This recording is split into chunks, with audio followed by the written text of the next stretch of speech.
अनुवाद।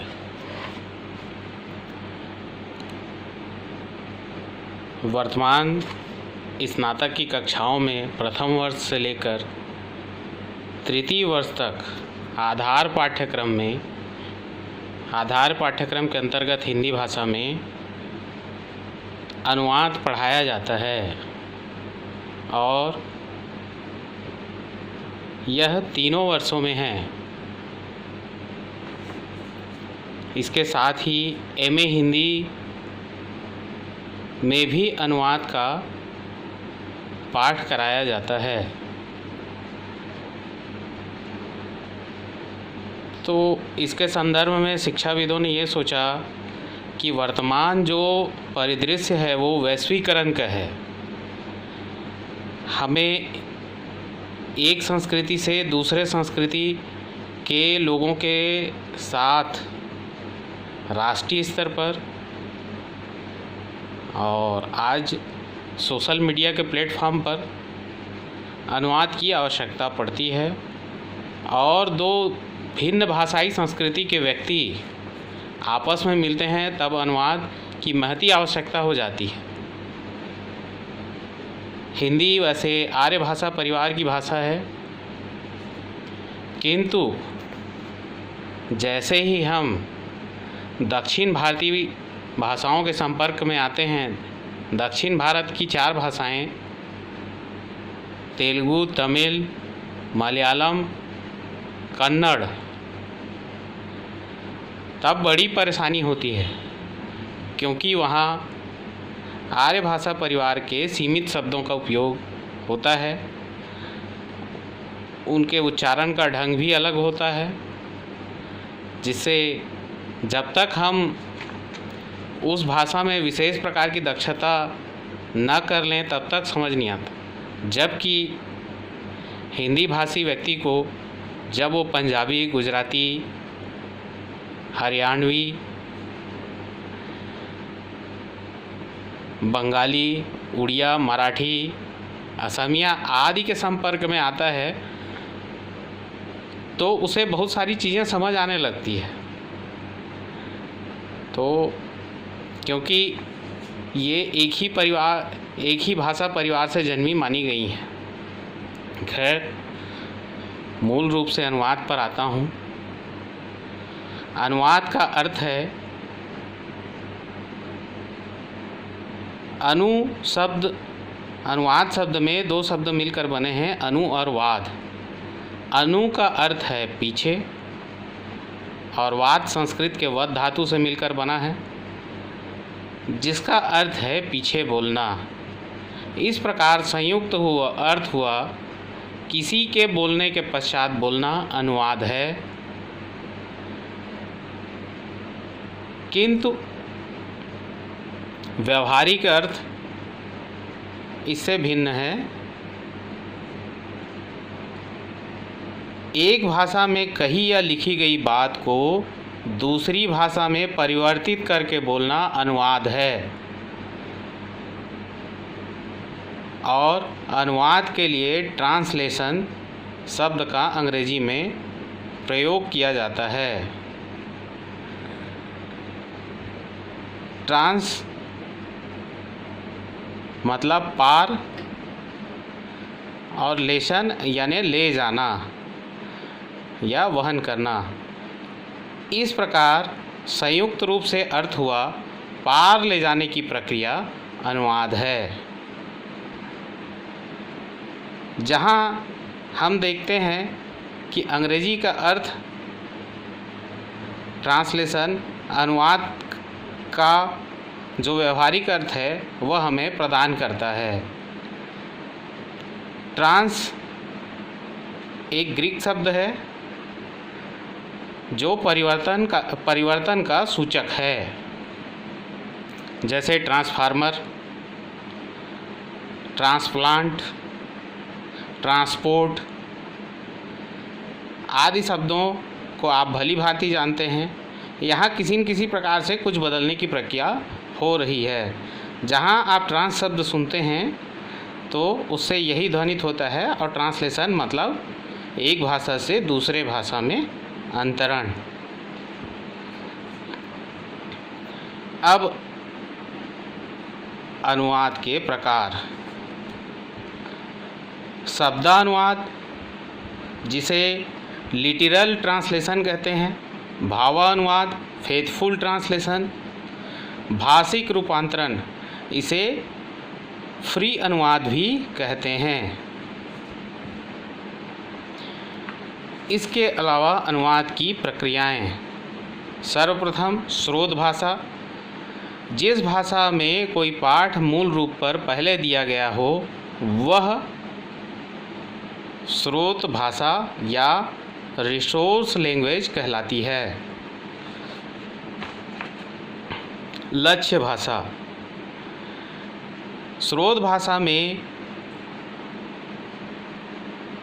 कही गई बात या लिखी गई बात को दूसरी भाषा में बदलने के लिए कहा गया हो या दूसरी भाषा में बदल कर कहना या लिखना लक्ष्य भाषा कहलाती है।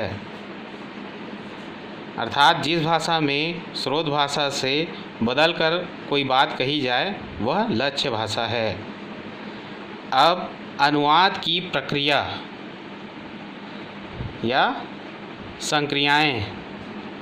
सबसे पहले स्रोत भाषा, मूल भाषा का पाठ, उसे ग्रहण करना और ग्रहण करने के पश्चात अनुवादक द्वारा अनुवादक के मस्तिष्क में जितने प्रकार की क्रियाएं परिवर्तन के लिए होती है वह, और उसके पश्चात भाषा का परिवर्तन, उसके बाद उसका प्रस्तुतिकरण, चाहे वो लेखन के रूप में हो या वाचिक परंपरा द्वारा बोलकर किया गया हो, यह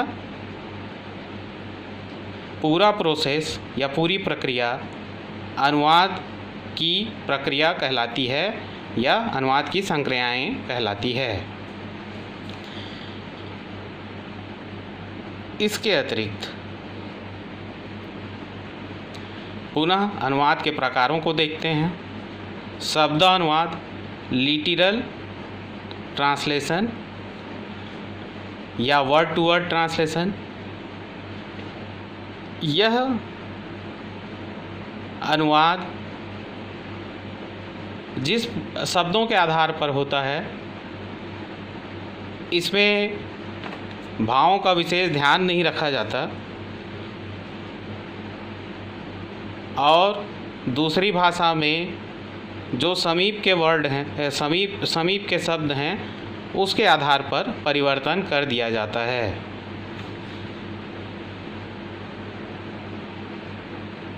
इसे शब्दानुवाद कहते हैं। प्रायः विज्ञान, तकनीकी, चिकित्सा, वाणिज्यिक, व्यापारिक या कोई स्थापित विषयों को दूसरी भाषा में परिवर्तन करते हैं तब प्रायः शब्दानुवाद का ही अनुकरण किया जाता है। यहाँ तक कि समाचार की खबरों को दूसरी भाषा में जब परिवर्तन किया जाता है तो प्रायः शब्दानुवाद का ही उपयोग होता है। भावानुवाद, इसे फेथफुल ट्रांसलेशन या इमोशनल ट्रांसलेशन कहते हैं। वास्तव में यही पूर्णतः अनुवाद है। इसमें भावों और कथ्य के मूल रूप की रक्षा होती है। इसमें दोनों भाषा की भाषिक संस्कृतियों का ध्यान रखा जाता है। यह अनुवाद साहित्यिक सांस्कृतिक रूप से भी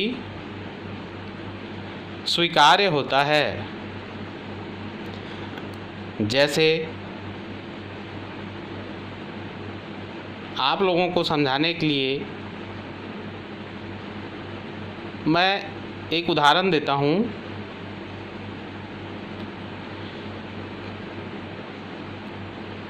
कार में जगह नहीं है, इसका अनुवाद करना है। तो इसके लिए सही अनुवाद होगा there is no room in the car. अब यहाँ रूम जो शब्द है वो कमरे के लिए उपयोग नहीं हुआ है, वह जगह के लिए उपयोग हुआ है। इसी तरह यह पक्की सड़क है। अब यहाँ पक्का या पकना या खाना पका इस तरह का अनुवाद हम नहीं कर सकते हैं। यहाँ हम यह पक्की सड़क है, इसका अनुवाद इस प्रकार होगा this is a metal road. जो बड़ी वाली गिट्टी होती है उसे मेटल कहते हैं, मेटल धातु को भी कहते हैं, लेकिन यहाँ धातु के अर्थ में मेटल उपयोग नहीं किया गया है, इसलिए हम कहेंगे this is a metal road. एक चीज़ और, भावानुवाद सबसे सही लोकोक्तियों, मुहावरों और कहावतों, श्लोकों, सूक्तियों आदि को परिवर्तित करने में सक्षम है, लेकिन इसके लिए दोनों भाषा की संस्कृतियों का भली भांति ज्ञान होना चाहिए। अब जैसे कहते हैं अंग्रेजी में डायमंड कट्स डायमंड, उसका हिंदी में अनुवाद करते हैं हीरा हीरे को काटता है। वस्तुतः सही बात है, लेकिन हमारी संस्कृति में हम कहते हैं लोहा लोहे को काटता है। अगर लोकोक्तियों और मुहावरों का अनुवाद करना है तो इस प्रकार होगा। और मूसलाधार वर्षा हुई, इट्स रैन, कैट्स एंड माइस, आप चूहे और बिल्लियों के समान वहाँ किस प्रकार वर्षा होती है ये अंग्रेज ही बता सकते हैं। तो इस प्रकार से भावानुवाद को समझा जा सकता है। अब आते हैं भाषिक रूपांतरण। भाषिक रूपांतरण को स्वतंत्र अनुवाद भी कहते हैं या फ्री ट्रांसलेशन भी कहते हैं।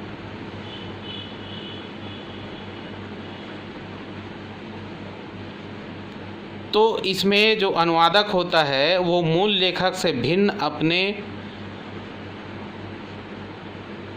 विचारों और भावनाओं को अनुवाद में ला सकता है, किंतु उसके द्वारा मूल भावना का संरक्षण किया जाना चाहिए। अब रामायण या महाभारत की कथा को अंग्रेजी में या अरेबिक में अनुवाद किया गया है, तो जिस तरह से हमें रामायण या महाभारत के पात्र भारत में देखने को मिलते हैं, हो सके हमें यूरोप में या अरब में देखने को ना मिले, वो उसे अपने तरीके के कपड़े पहना दें और मुकुट और धनुष की स्थिति भी बदल दें, तो लेकिन मूल कथा वही रहेगी, मूल कथा वही रहेगी। हो सके वो एक दो पात्रों को बढ़ा दे या एक दो पात्रों को कम कर दे, ऐसा वो अनुवादक भाषिक रूपांतरण में करने के लिए स्वतंत्र होता है। मूलतः यह भी भावानुवाद ही होता है, लेकिन इसमें उसे थोड़ी परिवर्तन की छूट है, इसे भाषिक रूपांतरण कहते हैं। अनुवाद का अभ्यास अनुवादक को लगातार करना चाहिए। खैर, प्रश्न पत्रों में जो अनुवाद करने के लिए आता है वह तो लिखित अनुवाद होता है, प्रायः अंग्रेजी या हिंदी में दिया रहेगा, उसे या तो हिंदी में परिवर्तित करने के लिए कहा जाएगा या अंग्रेजी में परिवर्तित करने के लिए कहा जाएगा। लेकिन संवाद की स्थिति में अनुवाद किस प्रकार होता है, इसे भी समझने की आवश्यकता है, जो अनुवाद का महत्वपूर्ण बिंदु है। संवाद की स्थिति में स्रोत भाषा और लक्ष्य भाषा परस्पर बदलती जाएगी। अगर दो राष्ट्रों के मध्य राजनयिक आपस में बात कर रहे हैं तो उनके मध्य दो अनुवादक की आवश्यकता होगी। ऐसा इसलिए होता है, एक अनुवादक से भी काम चल जाएगा कि एक व्यक्ति जो है इधर अनुवाद करके उसको बता सकता है और उधर से सुनकर जब उधर का राजनयिक बोलेगा तो इधर वाले को बता सकता है। किंतु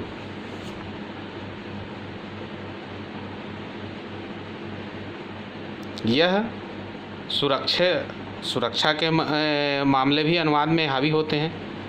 इसलिए दो मुल्कों के मध्य जब बातचीत होती है तो दो अनुवादक होते हैं।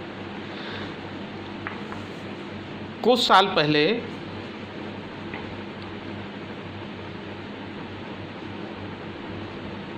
अमेरिकी राष्ट्रपति हू जिनताओ अहमदाबाद आए थे।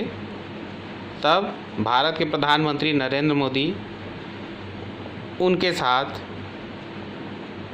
अहमदाबाद में साबरमती के तट पर दोनों आपस में बातचीत कर रहे थे।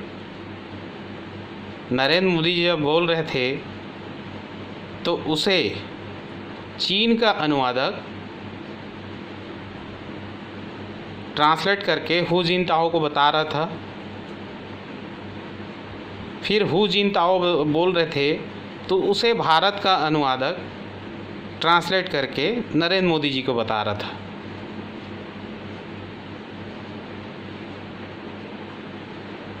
इस प्रकार की स्थिति में पहली बात जब मोदी जी बोल रहे हैं तो वो स्रोत भाषा है किसके लिए?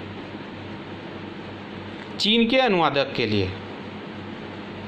और अनुवाद करने के पश्चात हू जिनताओ सुन के उसका जवाब दे रहे हैं, तब वो स्रोत भाषा है।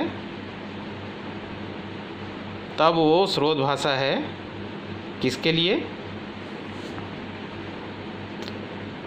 भारत के अनुवादक के लिए। अब भारत का अनुवादक जो परिवर्तित करके बोल रहा है वो उसकी लक्ष्य भाषा है और उस लक्ष्य भाषा को सुन रहे हैं मोदी जी। मोदी जी फिर बोल रहे हैं, फिर चीन का अनुवादक ग्रहण किया उसको, क्योंकि वो उसके लिए स्रोत भाषा है जो मोदी जी बोल रहे हैं। और चीनी सुन के जो चीनी अनुवादक सुन के जो चीनी भाषा में उसको परिवर्तित कर रहे हैं, वो उसकी टारगेट लैंग्वेज है जिसे हू जिनताओ सुन रहे हैं। इस प्रकार अनुवाद की स्थिति में, इस प्रकार संवाद की स्थिति में अनुवाद परस्पर बदलते जाता है।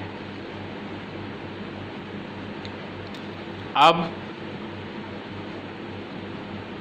अच्छा अनुवाद किस प्रकार होना चाहिए? अच्छे अनुवाद में कम समय लगना चाहिए। अब अनुवाद एक सतत प्रक्रिया है। कुछ लोग कम समय लेते हैं, कुछ लोग बहुत ज़्यादा समय लेते हैं।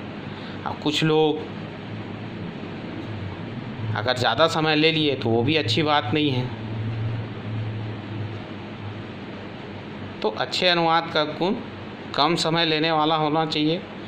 प्रचलित शब्दावली का प्रयोग करना चाहिए। ऐसा नहीं कि अनुवाद कर रहे हैं और व्यावहारिक शब्दों का उपयोग कर लिए, एकदम भारी तत्सम के, जैसे जयशंकर प्रसाद के नाटक होते हैं, उस प्रकार के शब्दों को लाकर अनुवाद कर दिया और सामने वाला समझ ही नहीं पा रहा है, तो यह अनुवाद भी अच्छा नहीं माना जाएगा। भाषिक संस्कृतियों का ध्यान रखना चाहिए, व्याकरण की कोटियों का ध्यान रखना चाहिए, मानक भाषा का उपयोग करना चाहिए और मूल भावना का ध्यान रखना चाहिए। अब अच्छे अनुवादक के गुण, सबसे पहला गुण, अच्छा अनुवादक नम्र और शिष्ट होना चाहिए। उसके द्वारा अनुवाद कार्य में कम समय लेना चाहिए। उसके द्वारा सूचक शब्दों का उपयोग करना चाहिए। अनुवाद कार्य में कम समय लेना चाहिए। उसे दोनों भाषिक संस्कृतियों का भली भांति ज्ञान होना चाहिए और समसामयिकी से उसे अच्छी तरह जानकारी होना चाहिए।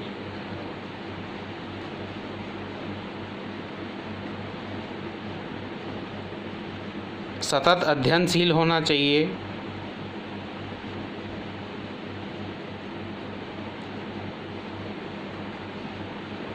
भाषा के प्रति उसका अनुराग होना चाहिए। स्रोत भाषा में कही गई बात को जल्दी शीघ्रतापूर्वक ग्रहण करने वाला और उसे लक्ष्य भाषा में शीघ्रतापूर्वक बदलने वाला होना चाहिए। अप्रचलित शब्दों का प्रयोग नहीं करने वाला होना चाहिए। उसके द्वारा प्रचलित शब्दावली का ही प्रयोग होना चाहिए।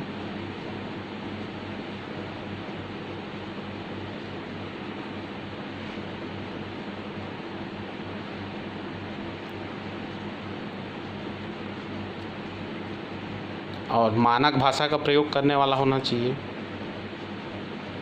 इस प्रकार मैं समझता हूँ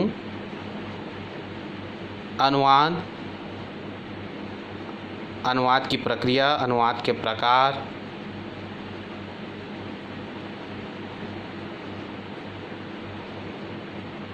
अनुवाद